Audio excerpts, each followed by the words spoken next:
Hello అందరికీ welcome back to my channel Sitara Firdous. అయితే ఇది బిజీ మార్నింగ్ రొటీన్ అనమాట. మార్నింగ్ 7:30కి అయితే ఇలా షుగర్లెస్ ఒకటైతే చాయ్ నాన్న కోసము, ఇది వచ్చేసి నా కోసం కొద్దిగా షుగర్ వేసుకొని, బాబు కోసం అయితే ప్యాన్ కేక్స్ రెడీ అవుతూ ఉన్నాయి. అమ్మ కోసం మళ్ళీ చాయ్ పెట్టాను అనమాట. సో ఇలా వాడు పొద్దున్న కొద్దిగా లైట్గానే తింటాడు.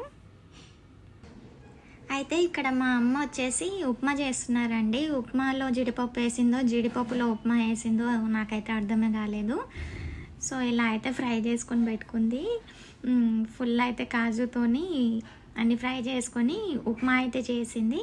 ఈ మార్నింగ్ రొటీన్ వచ్చేసి ఉట్టి 7:30 to 9 o'clock వరకే అండి. దాని తర్వాత మళ్ళీ లంచ్ ప్రిపరేషన్ కూడా ఉంటుంది. వెంటనే చేస్తాను అనమాట లంచ్ ప్రిపరేషన్ కూడా, ఎందుకంటే షాప్కి వెళ్ళాలి కాబట్టి. మళ్ళీ 10:30 వరకు వేరే రొటీన్ ఉంటుంది, ఎప్పుడైనా చూపిస్తాను నెక్స్ట్ టైం.